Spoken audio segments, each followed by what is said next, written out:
Hello everyone! My name is Ashley. Welcome back to my channel if you don't already know me. I want to talk about a woman who has fascinated me throughout my entire teenhood into my adulthood, and a person who has managed to have, I would say, any possible scandal you can have on the internet. She has had it. Today I am going to try and give as complete a timeline as I can on the career trajectory, rise and fall of Acacia Brinley. Now, for those of you who were on Tumblr between 2014 to 2016, first of all, my thoughts and prayers are with you. You may recognize that name. Even if you don't, you may recognize these pictures. Acacia Brinley is also referred to as Acacia Clark. She's now married, so I think her name is legally Acacia Kersey, and that's what she goes by now. I'll probably mix them up interchangeably throughout this video, just out of habit. But if you do a quick Google search, it'll tell you that she's an American singer, YouTuber, actress, and model. She was born on October 22nd, 1997 in Boston, Massachusetts. And also, all of the bios I found of her, I swear, their first thing was like, you may know her from her band Watercolor.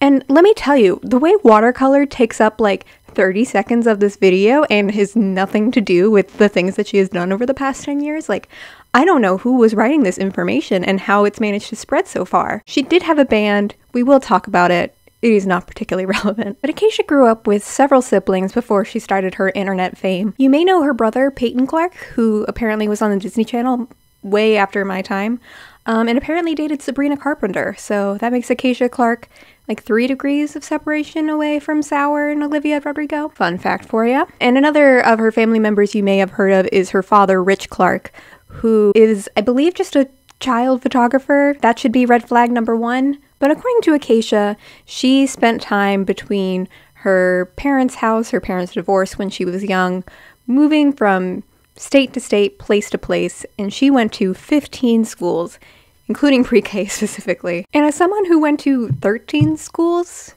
in my educational career, that does some damage to your psyche. And granted, hers was much worse because I'm including my college and postgraduate career. And so she says that at one point she was in 4 different schools in 8th grade. It seems as though her dad would kind of just drop everything and then move to a random state. And from time to time, Acacia would follow him. It also seems like her family was encouraged from a young age to get into the Hollywood scene. According to one really poorly edited blog that I found online, her first big break, or what was supposed to be her first big break, was she was one of the final 2 to be the face of some child fashion line. This is when she was like 3 or 4. And apparently the reason she didn't get picked was because she was too lanky for the brand. And it was just like, the way it was written came across as some weird flex about her being too skinny and hot for everyone since day one.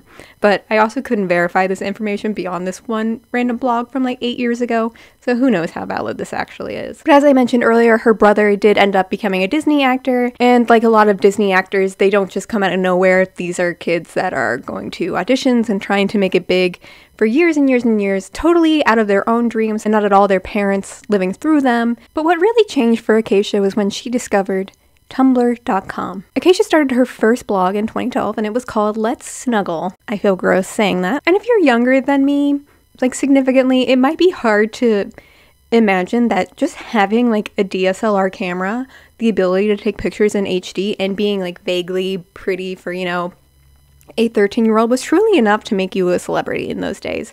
There was an entire subgroup of Tumblr dedicated to quality blogs, and it would literally just be like pictures of crayons or of books with the saturation boosted up and taken in HD quality, and like that was the content. And Acacia used one of her dad's old cameras to start taking pictures of herself. And when I tell you she was the blueprint of the original Tumblr girl, she very quickly amassed a huge following of hopefully mostly other 12-year-old girls who just thought she was pretty. Very quickly, after her rise, there came quite a bit of controversy. So Acacia was kind of infamous for getting involved with other famous Tumblr boys that were around at the time. Acacia started talking to this boy on Tumblr who she thought was her age, famous, cute Tumblr boy. Turns out was actually a catfish, was 2 years older, and was famous for harassing thousands of young girls online in really inappropriate ways. So gross. And unfortunately, this all came to a head when she was dating another famous Tumblr boy named Jake, and a photo of her was leaked online. You'll often hear these referred to as nudes, and thankfully, As far as I can tell, there aren't any nude pictures out there. A picture of 13-year-old Acacia holding up her shirt with her bra exposed and her phone number all gets posted to her Tumblr, and within minutes, her account gets totally deactivated. And she later claims that someone in her real life, a person in town, posted these things, but like, this was a really cruel era of Tumblr, and rather than respond to sympathy for this child who just experienced a crime, a lot of people thought that she had posted it herself. Even if she did, she's a literal child, like, that's not the issue here. And two, a lot of people on the internet just responded by making fun of her for wearing a push-up bra, or like made really gross comments about the way her boobs looked. And again, she was a 13-year-old girl. And a lot of people on Tumblr, when they were asked how Acacia got famous, they would point to this leak of her photos.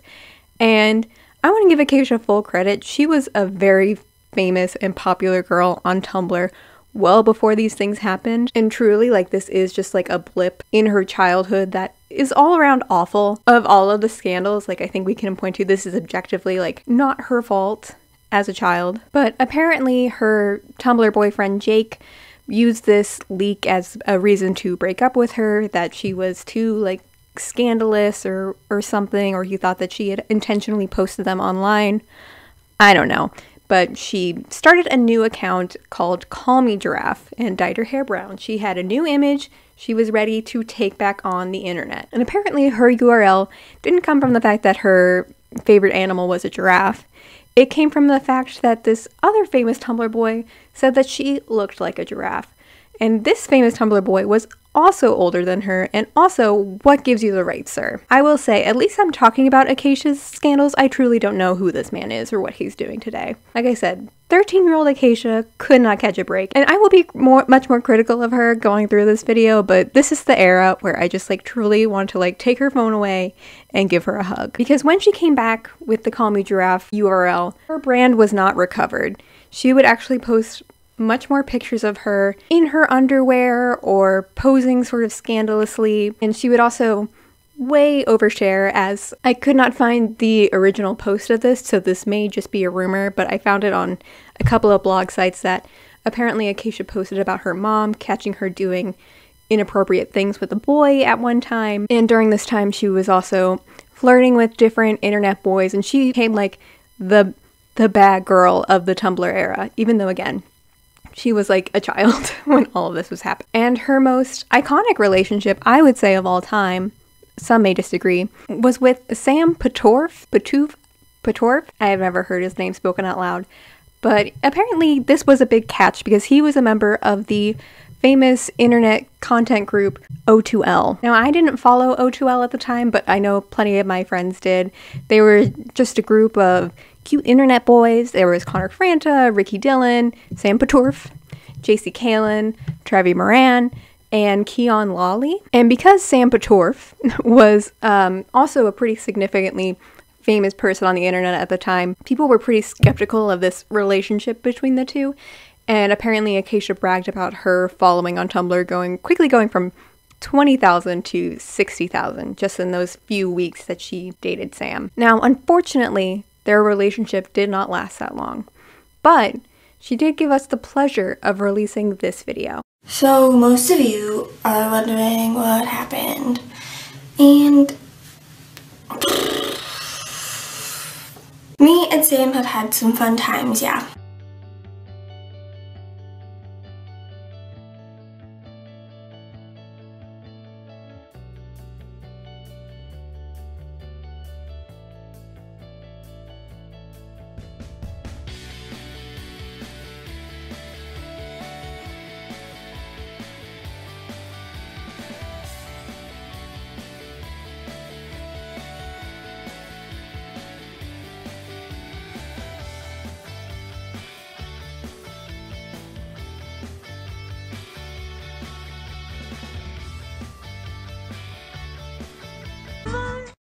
Me and Sam broke up.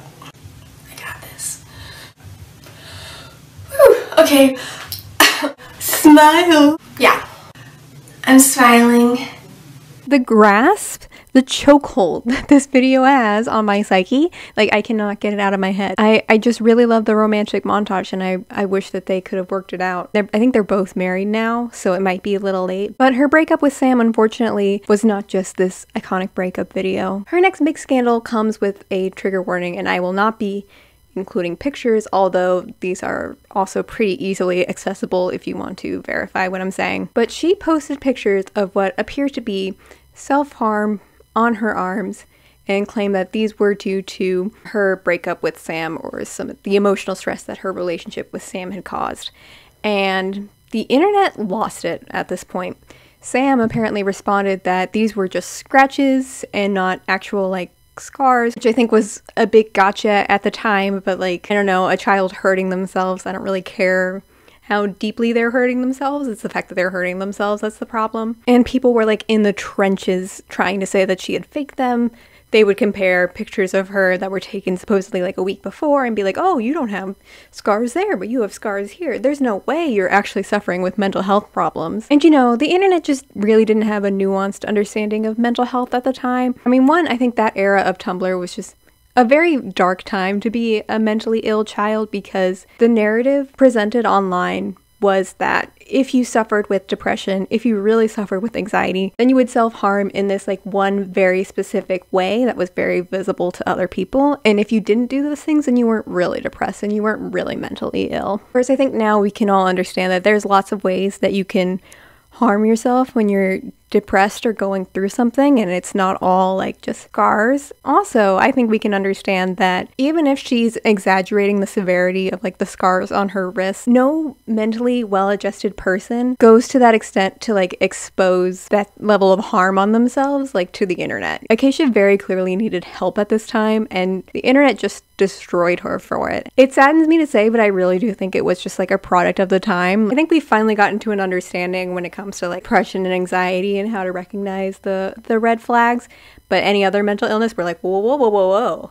But like just at that time, we weren't even there. We hadn't even like reached over that bar. Like the standard for understanding was just so low. So Acacia's reputation by the time she was like 14, 15 was just like in the dumps. And because she experienced a lot of cyberbullying online, she would frequently talk about her experiences and advocate for different anti-bullying groups. And she released this, another iconic video, I would say. Screw up, slut, whore.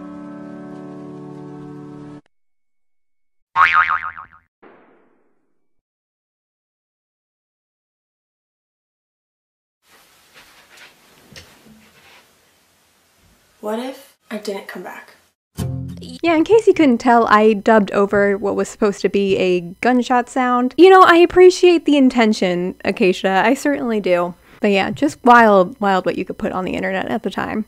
And she later released another video that very quickly got deleted, talking about her social anxiety. The reason she deleted this so quickly was because she started talking about how she experienced a lot of anxiety around the internet and doing public performances and stuff. And really no one believed her, simply because, like, why would she be an internet celebrity if she had mental health problems? Like, how can you perform in front of crowds if you have anxiety? Blah, blah, blah, blah, blah, blah. Like, again, just an entirely, like, unsympathetic, unnuanced take on, like, some real problems. And you can kind of see by this time that she was starting to fully embrace, like, this irredeemable image that she had on the internet, because this girl could not take a breath without getting controversy at this point. Hello, VidCon, I have arrived! True. Another source of controversy during this time was she would frequently change aesthetics. This was between the time of like 2012 all the way up until her adulthood into the 2020s. My personal favorite was her like pop punk era, but Christian Girl Autumn and Classic Gamer Girl are also close tops. And people would often call her fake or a sheep just because she tended to follow whatever was popular at the time. Again, what I can say now in retrospect is that if I had had the budget and the means to dress however I wanted to into a very specific aesthetic between the ages of like 12 to 18, I also would have changed my aesthetic like 20 different times. And I think that's just like being a teenager, especially being a teenage girl, when literally anything that you like, any interest that you have, is going to get bashed and going to get made fun of. And I think that because she was constantly trying to get herself out of controversy and try something new, it was never seen as genuine, and it just like created this perpetual cycle where she was constantly trying to jump to somewhere else. As she grew into like the actual adulthood, this constant aesthetic switching did calm down, and really I do think that it was just a product of being a very rich teenager who could dress herself however she wanted and had absolutely no idea who she was. What I haven't mentioned yet, pretty much ever since she's been on the internet, she has been making music, and her music is it's something. Don't you think that it's boring how people talk? I think I mentioned before that her primary fact about her apparently is that she had the band Watercolor, but that is not the only band that Acacia has had. But your face despite your nose. 17 and a half years old. Worrying about my brother finding out what's the fuck do what you told.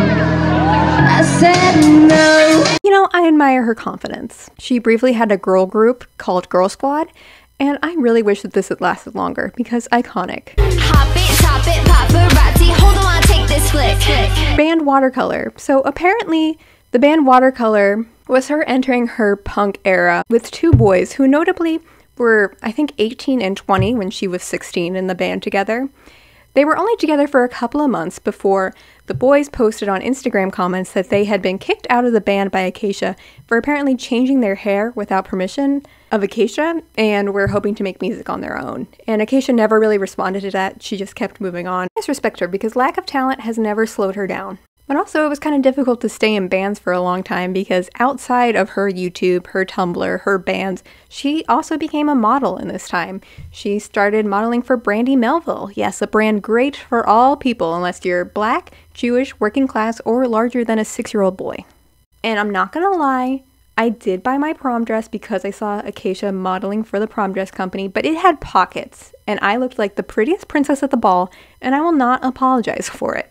And even after doing all of these things, Acacia, my girl, still had some time to become a groupie. This is also probably one of her bigger early internet scandals. So Acacia was very into One Direction and 5 Seconds of Summer, and because she was a pretty internet girl, she would often get free merch or free front row tickets to these bands, and it was briefly rumored that she was dating Mike Clifford, who also was older than her and also was a major celebrity. So if true, gross. Seeing a girl who was like the literal embodiment of like the Y/N character in a fan fiction getting everything that she wanted, the 1D and 5 Sauce fandom could not give Acacia a break. I remember Acacia would tweet something innocent like, "Oh, Harry waved at me during the concert," and someone would immediately be posting like, "I'm right behind you in row 1D and he didn't wave at you," like. And I also remember seeing this post and Michael Clifford walking past her, and they posed the photos to make it look like Michael was just like zooming past to avoid Acacia, which, to be fair, like maybe it happened. We also don't know. One of the big rumors that was going around at the time was that she had gotten free tickets to a One Direction concert because she had promised Luke Hemmings of 5 Seconds of Summer nudes in exchange for concert tickets. And if that is true, again, she was like a 15-year-old child. The way that these adult men could just like prey on this girl and she would always turn out being the bad guy is just like the epitome of internalized misogyny during this like Tumblr era, I swear. And apparently a boy directioner who was also pretty well known on Tumblr at the time went to the same concert as Acacia and was kicked out by security.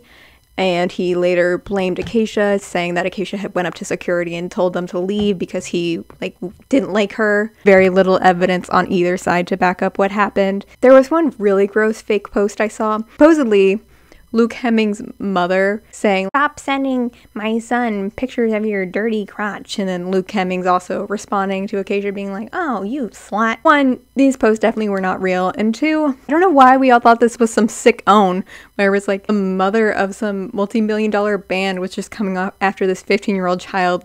If this was even remotely true, her son would definitely be the problem. But you know what? Maybe that is how a mother would respond in that situation. We give men way too many chances. But anyways, that was her 5 Sauce 1D era. A rough time for us all. But, you know, we all made it out, and that's what I'm thankful for. Another classic Tumblr controversy. Acacia one time pretended that she was going to be playing Alaska in the movie version of Looking for Alaska, which didn't end up happening. So John Green, more famously known today as the brother of Hank Green, was the author of popular books including Paper Towns, The Fault in Our Stars, and his first novel, Looking for Alaska. Now, the protagonist, Alaska, if you don't know, arguably falls the most into the manic pixie dream girl stereotype. In fact, John Green later went on to write Paper Towns as a parody of manic pixie dream girls, partially because of the criticism he received for this book. Acacia also happened to be an aspiring actress, and of course she was still a major, if not controversial, Tumblr figure at the time. So she tweeted, "I just got an audition for a movie that's based on one of my favorite books, oh my god." And at the time, there were rumors that John Green was looking to make a Looking for Alaska movie. And in case any of you don't know, Looking for Alaska did end up being a miniseries on Hulu, but this wasn't until 2019. So this project was seemingly in production hell for like half a decade. So then, after a few days, Acacia posted, "At John Green, I hope we get to be best friends soon." And she never said what movie she was trying out for, but fans were pretty quick to put the pieces together, and she was very clearly excited about whatever project this is. She tweeted, "Just finished a coaching session for the movie audition I mentioned before. Feeling good." And this was pretty quickly after her 1D 5-sauce groupie era, so she still was coming off of like that hatred from the fandom, and apparently all of these people just started like cyberbullying John Green just to make sure that Acacia Brinley would not be in the Looking for Alaska movie production. And so John Green had to respond, "I do not cast movie adaptations of my books. I am not a casting director. Please stop threatening to kill me." And then he later clarified it's a response to thousands of people tweeting me over Looking for Alaska casting, which hasn't happened yet and might never. And the most iconic part, someone tweeted, "Is this about Acacia?" And John Green said, "I have no idea who that is." And then poor Acacia, she still tried, bless her heart. She tweeted at John Green, "Hello, I'm Acacia. I promise I don't eat baby kittens or push old people. Genuinely sorry for the craziness." Surprisingly, she did not get the role of Looking for Alaska, and her acting career has never really taken off. Can't imagine why. And as we move from this sort of 2015 era, we're going to start getting into the more modern criticisms of Acacia Brinley. With them also being more modern, there are also much more serious criticisms of Acacia. So I just want to like make my position clear, even though I've kind of been goofing on these really early controversies. Acacia has clearly done some like unambiguously bad things, and she has had really poor recovery when it comes to atoning for these things.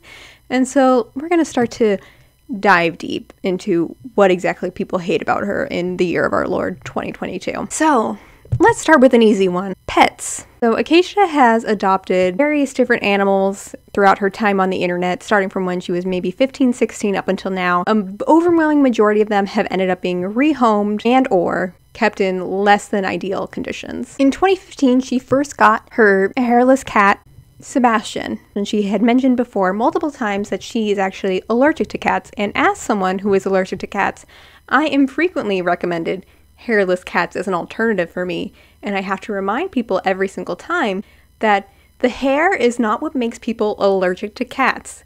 There is a allergen that comes off of their skin oils that produces the allergic reaction. Actually, not only are Sphynx hairless cats more difficult to maintain, definitely have to get them through a breeder, so like that's questionable, but also there's no evidence to say that they're more allergen friendly than any cat you could just get from the shelter for 20 bucks. But anyways, Acacia gets this cat, Lil Sebastian. A little bit later, she also gets this cat named Cotton. Now, she ended up getting rid of Sebastian, I believe, before she ended up getting rid of Cotton. The reason she cited for getting rid of these two cats was that she was moving to a bigger house, but claimed that she no longer had time to give them the care that they needed. And when Sebastian was rehomed, the new owners ended up having to get all of his teeth pulled, and he was not in ideal condition when they got to him. Implied that Acacia was not taking proper care of Sebastian, but it did seem as though he was able to live like a long, happy life with his new owners, and literally like the only credit I will give her in these early pet controversies is that she was like 17, 18, when she adopted and rehomed these animals, and it's possible she just couldn't fathom like the long-term responsibility that went into taking these animals. But as we go along, it's just like a progressively like worse pattern of behavior. So returning to Cotton, like I said, she kept Cotton for, I believe, a little bit longer than she kept Sebastian. And so when Acacia and her boyfriend, now husband, Jairus, went to New York, they left Cotton for 4 days without any sort of pet sitter. Now, cats aren't like dogs in that you don't need to necessarily exercise them every day. You don't need to check up on them nearly as often as you have to do with dogs. But I would say that they still need at least like someone coming in every single day to make sure that their water and food is correct, that they have some social interaction, some playtime, some enrichment. But anyways, they come back after 4 days without having anyone look at them. And apparently his food and the entire house had been infested with ants. So this poor cat did not have any food during that 4-day period because they had no one checking up on him to give him fresh food. And they are really nonchalant about this in the vlog that they posted. But we get home and we see that our house has been taken over by ants. It's disgusting.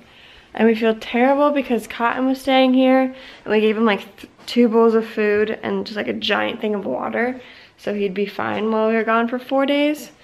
And we come back and I'm like, wait, why didn't Cotton eat any of his food? And I turn the light on and it's just like covered with ants, like in every spot. So he didn't eat anything because the ants were just all over it. Ugh.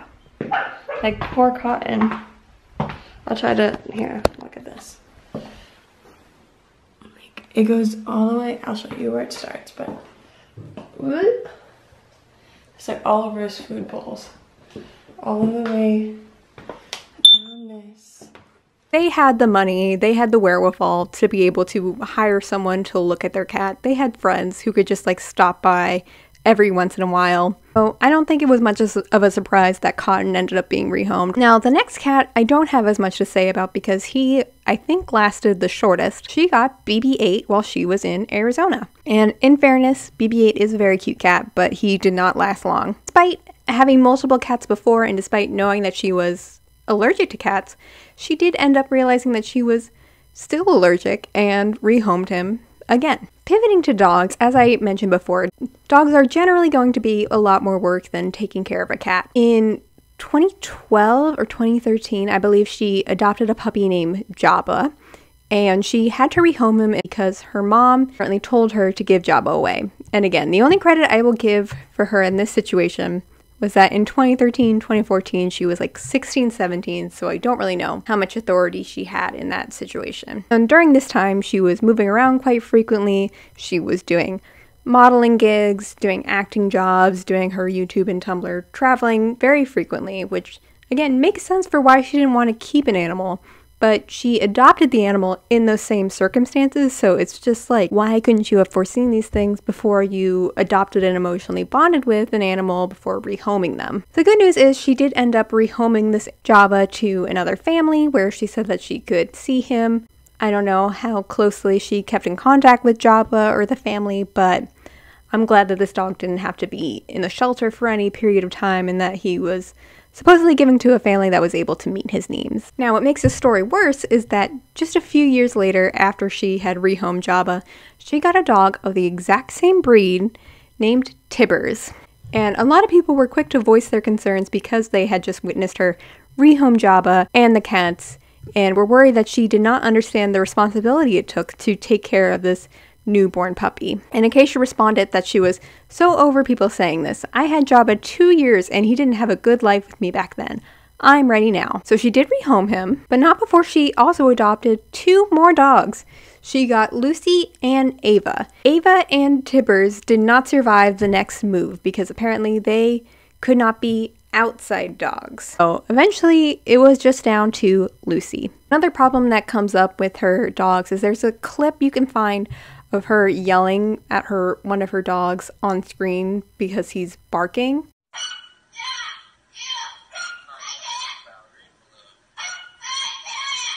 And when people voiced their concern over this, she said, I fucking yelled at him as loud as he barked at me.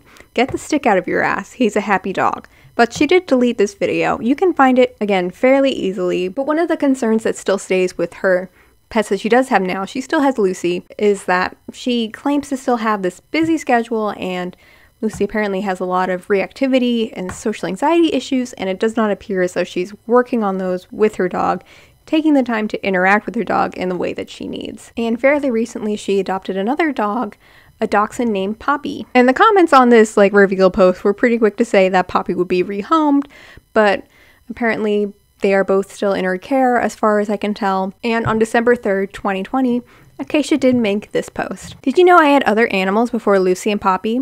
Did you know I had to rehome several animals because I thought I could take care of them, but in reality I was just greedy and incapable? Lucy used to have a few siblings that didn't stay in our family because of many reasons, but the biggest being I was selfish and wanted the idea of an animal more than I wanted to take care of an animal. Unfortunately, this still happens every single day, and with the holidays approaching and present puppies going under thousands of Christmas trees, I've decided to donate 10% of my next 3 checks to the ASPCA to correct my wrongdoings and potentially save many more pets out there. I have truly lived and learned firsthand that animals need serious devotion and commitment.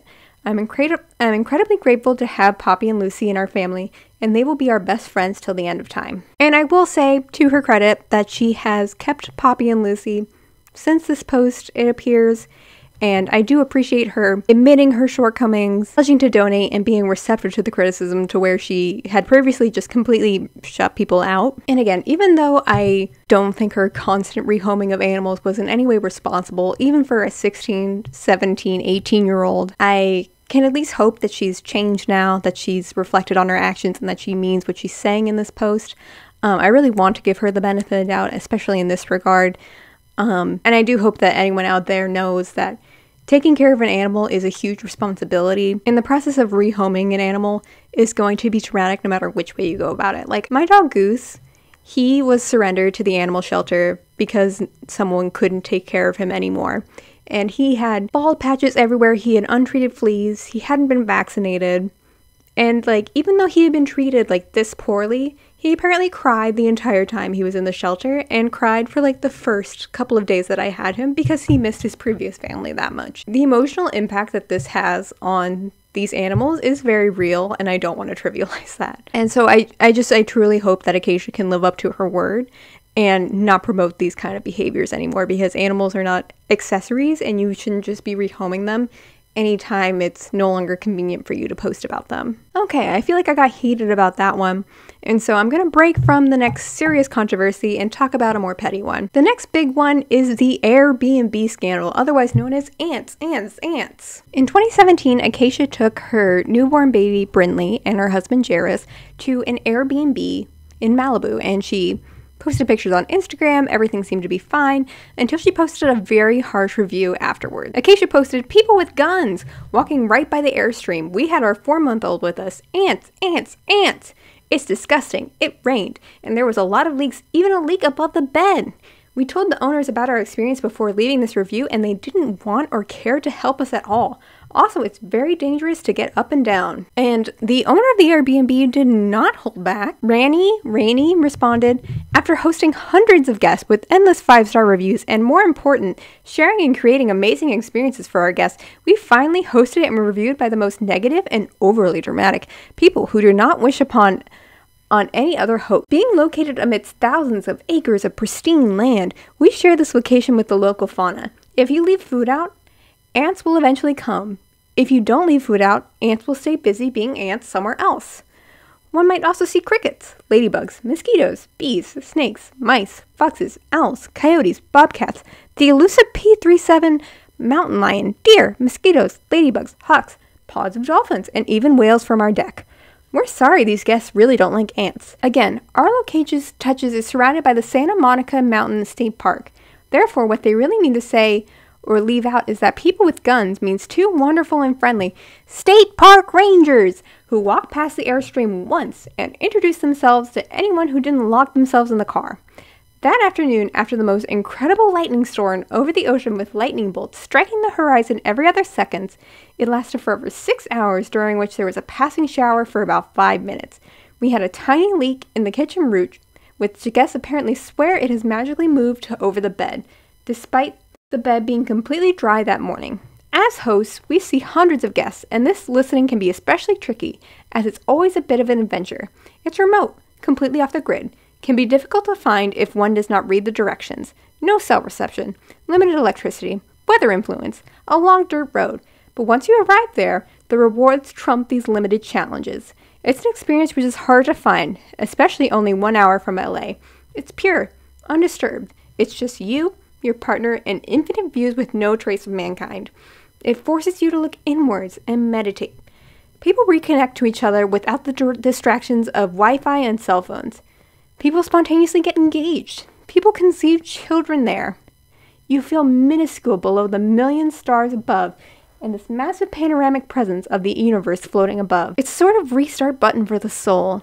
It's hard to describe, and it can be different for each guest, as some reviewers hit the nail on the head, and then others very, very occasionally complain about the lack of Wi-Fi or seeing ants. Regardless of this, we still refunded Acacia a few $100s as it will cover her hotel costs despite the refund not being warranted at all. Alas, we only wish such a special night could have gone to anyone else as it was the most magical night we'd seen there in years. Signed, the owner, Christian. Christian popped off. And so the internet was pretty quick to criticize Acacia for coming for the seemingly small business, and it was later found that the Airbnb listing did not say that it was appropriate for infants to be taking.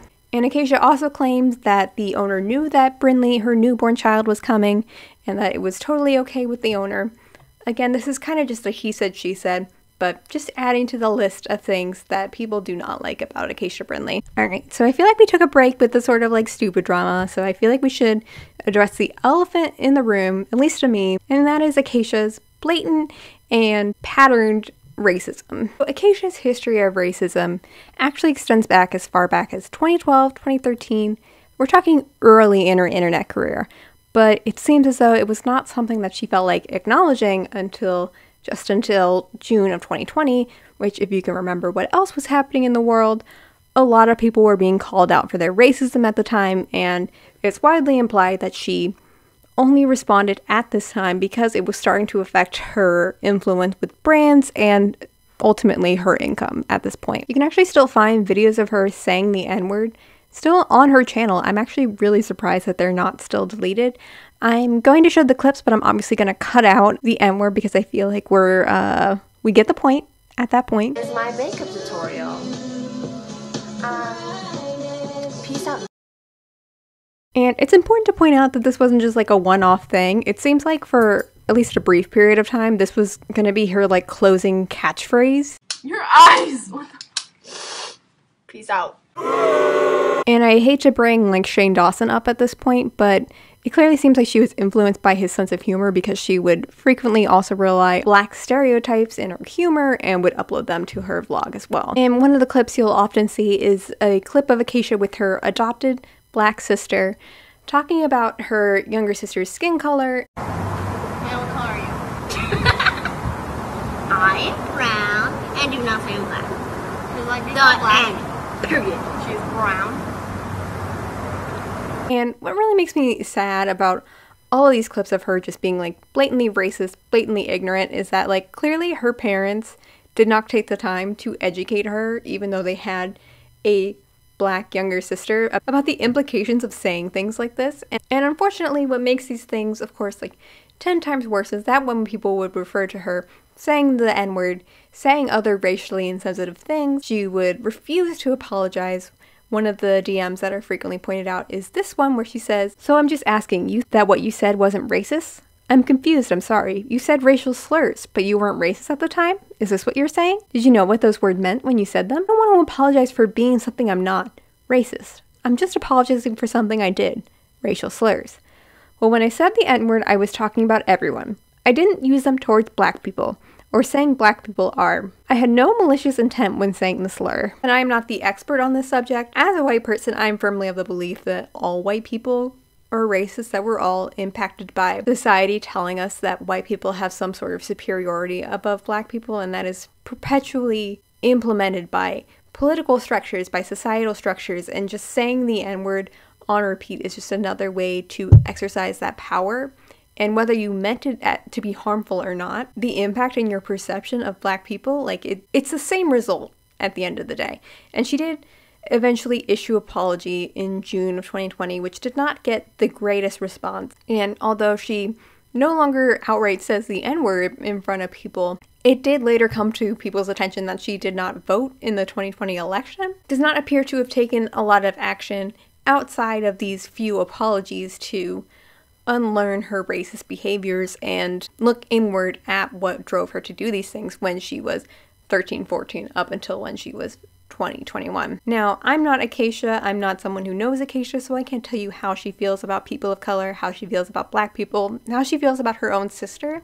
But I can say that she has continued to fall short on this area and really not even address it until June of 2020, when everyone was finally asked to like do the bare bones and acknowledge that they were racist. So I fully understand why people don't want to engage with her content at this point. And again, unfortunately, this is not where her scandals end. I feel like I need a break for another one that just like doesn't matter all that much. So let's talk about the fur coats at her wedding. So briefly after Acacia Brinley got married to her husband Jairus Kersey, there was some controversy on Twitter that someone was apparently claiming to take legal action against her, and this was her response. Acacia said, "I don't want to post about this publicly because this whole situation is crazy, but they sent me coats for my wedding for Instagram promotion and then billed me $3,700 after I received them, and now they're trying to make a lawsuit, and I'm like, I'll just send them back? It's crazy." So the long and short of it is, Acacia Brinley asked to use these coats in exchange for promotion at her wedding, and the coats unfortunately did not make it in time for her wedding date. Even though she had promised to promote them on her Instagram, she never ended up doing so, and so rather than contact the brand or send them back, she just kind of like sat there, and then the brand kind of understandably got upset that they had just sent her a bunch of coats and she had done fuck all with them. And the coat company apparently tried to contact her numerous times about their deal, but they never received contact from her, and that was ultimately why they decided to resort to legal action against her. And the public never really got any resolution on this drama, but if you look at her more recent scandals that ended up driving her off the internet, her reputation of scammer seems to follow her from place to place to place. Another person I've mentioned a couple of times throughout this video and haven't quite explained who he is Jairus Kersey. Jairus dated Acacia when she was 17 and he was 23. Gross.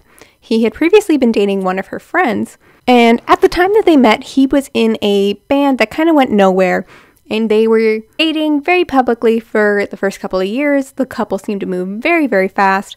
I remember they posted a video where she was finally 18! Which should be a red flag to anyone if your boyfriend is that excited for you to turn 18. And the couple briefly broke up in 2016, which I, as a viewer, did not realize because they had a joint vlog channel and their time between being together and being not together was very, very brief. But in this time, Jairus apparently hooked up with another girl, moved out to Oregon, and Acacia ended up not paying her rent in LA because she had followed Jairus to his home in Oregon in an attempt to get back together with him. I don't really have sympathy for landlords, so I'm really not going to include this in the drama. Within a week of Jairus and Acacia reconnecting in Oregon, Acacia was pregnant at 18 with their first child, Brinley. And so after finding out that she was pregnant with Brinley, the couple quickly reunited. I actually never realized they broke up, and they went on to have 2 other kids. And this is again the source of her most prominent and often talked about controversy. Another thing about Jairus is there's always lots of speculation about him cheating or somehow being trapped in the relationship, which I think I can say at this point, like, he's a grown adult. If he really wants to leave the relationship, he definitely can. And if they want to feel like they're trapped in the influencer world, like, there's definitely plenty of jobs that both of them can do in social media that don't involve putting themselves on public display every single day. But one of my favorite stories I heard about Jairus and Acacia was that one time Jairus asked to go out with his friends, and Acacia was invited but chose not to go. But then Acacia apparently got jealous, showed up on an electric scooter, picked up Jairus, and they rode together off into the sunset on their electric scooter because Acacia was mad that he was having fun with his friends without her. And I really just want to believe in this story. I think this is a fantastic story. Now, there have already been a lot of videos on the internet dedicated to Acacia's treatment of her children, so I'm not going to delve just too deep into it for the sake of not being repetitive. But the long and short of it is, Acacia appears to favor her 2 children, Brinley and Calliope, over her middle child, Rosie. And the difference between these three children is that Rosie has a disability and has had to go through several medical treatments, and it appears as though Acacia does not favor her child as much as her other two children. Acacia will frequently leave Rosie on the floor, just by herself, apparently. There's this one clip of Rosie apparently getting stepped on by the dog. I hear Rosie crying.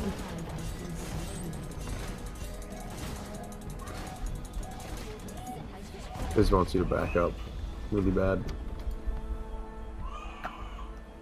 Oh, I have to go help Rosie.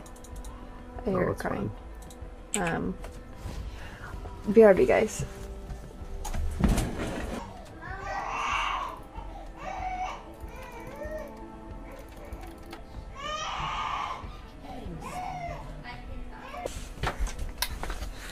Hi guys, I'm back. Everything good? Yeah. Lucy stepped on her. Oh no. Yeah. The clip implies that Rosie, as like a young baby, is just being left alone on the floor without any sort of supervision, which is not the behavior you would see when she was raising Brinley, her oldest child. She would also frequently refer to Rosie as the forgotten child. So we call this baby the forgotten baby. And when she was buying Brinley gifts, you would see her going out of her way to say that she would not be getting Rosie gifts because Rosie was far too young. She gave Brinley a first-year birthday party but didn't give Rosie one. She went hiking with Rosie after having open heart surgery and did not put Rosie in a winter coat, but the rest of the family was all bundled up. It's just like a lot of subtle things that seem to suggest that she does not appreciate Rosie to the same degree as she appreciates her other children. I had in my notes a Depop scandal, but it's honestly like so boring I don't really feel like getting into it. She claimed to sell stuff on Depop, and she like upcharged people for like Forever 21 skirts, and then took forever to sell them. So long that Depop banned her off the platform because she was taking so long to like send out packages. But anyways, it was boring, and she has way too much money to know what to do with herself. Now, another iconic beef, a much better beef, I would say, is her scandal with Nicki Minaj. I bet you didn't think Nicki Minaj would be coming into this video. So on December 21st, Nicki Minaj posted 3 screenshots from an iMessage group chat, where the group chat appeared to include private information about Nicki Minaj and several other celebrities. Now, unfortunately, in these screenshots she included, Acacia Brinley was actually part of the chat and had posted, "Okay, gotta go, and love you all, bye." And so, people assumed that Acacia was one of the people who had put Nicki Minaj in this group chat and had ultimately docked Nicki Minaj's private Instagram information, with the ironic part being that Nicki Minaj had posted these screenshots with Acacia's private email in the display server. Fantastic. And so the Barbs went hard on Acacia Brinley, and Nicki Minaj did not hold back on coming for Acacia Brinley's career, saying that she looked like a child, that she was stupid. She had to unlike and delete a lot of these things, so a lot of this is speculation as well. But Acacia later responded, "Hi, OMG, I didn't start any group chat, or did I even know Nicki's info or that she was added to that group chat this morning? Wrong day to reply to a spam group chat. Ha ha ha." Yeah, for a brief period of time, the Barbs had, like, declared war on Acacia Brinley, and it seems like this has died out, but I still think that this is fun. Next, we have the toy promotion scandal. Now, to me, this one's a little bit of a silly one. Acacia has this thing where she would post on her stories, typically pictures of her children, saying, "Ad incoming," to warn that there would be a sponsored post coming on her Instagram feed at some point. Now, unfortunately, as she would typically do, she posted a picture of one of her kids saying "ad incoming," and the ad that happened to be incoming was a ad for a sex toy. And so people were very quick to clock her for the weird juxtaposition of promoting her children and then going right back to promoting sex toys. And of course, it's a sponsored post, so she can't delete it. And so she was just left with this really weird hodgepodge of branding that she clearly didn't think through, and I genuinely think was an innocent mistake. But the criticism landed to the fact that she has a tendency to exploit her children, and even if that means exploiting her children to promote a sex toy ad, she will apparently do it. And yeah, I genuinely do believe that this was unintentional, but we will go into her sheer determination to include her children in her content, no matter what the context is certainly worth concern. Yeah, she actually quit being a family vlogger or a family influencer before she quit being an influencer, period. This actually started because pictures of her children were posted, obviously without her consent, to a CP website, and when fans informed her of this, she had like a less than great response of just like, well, that's gross, but I have nothing to do with that, and continued to post her children on the internet. And so, understanding the mounting controversy that comes with children influencers, she decided that she would no longer label herself as a family vlogger, and that she regretted sharing the intimate details of, for example, Rosie's medical condition, the birth that she had had with all 3 children, and the very intimate details of her children's lives. She claimed that she would no longer be putting that on the internet. And I think there was just a clear misinterpretation of what that meant from Acacia's point of view to the fans' point of view. Because to Acacia, she was raised in an era where family vloggers really were not controversial or did not have the sort of criticism they have today, really up until like 1 or 2 years ago. And I don't think that she can grasp the concept of like being an influencer without including her kids in every single post at this point. And so when people heard that she was no longer going to be a family vlogger, we assumed that she would not be including her children in her content, period. But that was not the case. She continued to post her children over and over again. And I don't think Acacia understands that, like, there are influencers out there who have children whose entire online personalities doesn't revolve around their children and don't share their children, period. And I think that she thought that just because she wasn't showing stuff that like violated HIPAA on the internet, that she was like taking some progressive step forward. But like she was still very much showing her children and continues to show her children now, even if she's quit being an influencer. But she did not stop becoming an influencer this controversy. This was the one that finally took her down. Of all the things I've listed, the nudes, the racism, the scamming, like this is what got her. So, you may have heard that recently, Acacia bought presets from an online creator, made minimal changes to those presets, and then began selling those presets as her own. And the creator I will be linking down below ended up making a video about how this major content creator, Acacia Brinley, had basically ripped off her product and was reselling it as her own. You can see in the series of DMs that Acacia takes a very long time to cop to the fact that she actually did this. And when people started demanding refunds for this issue, she started asking people what time they had bought the product to see if she had been found out by the time they bought the product, where it's like, oh, well, if the scandal had already broke, then clearly you're not due a refund.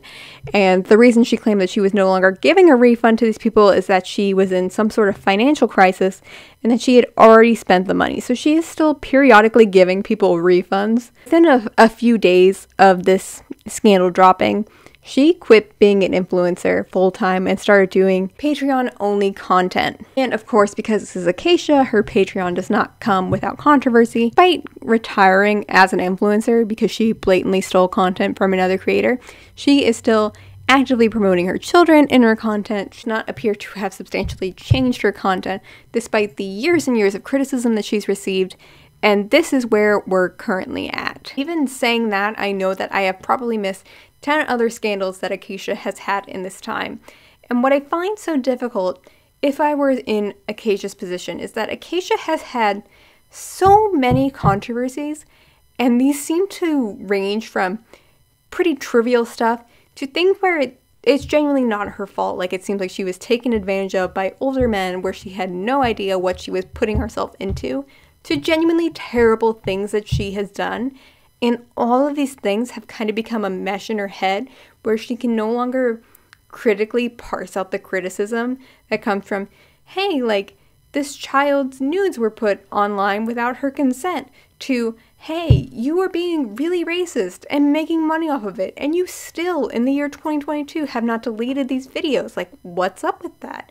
Or, hey, you're still exploiting your child with disabilities and haven't really said anything about this. People are still giving you crap for the pets where you've tried to apologize and make donations and make amends for the mistakes you've made in the past. It honestly makes me sad because I feel like influencers get to a certain point where they don't feel like they can have lives outside of influencing.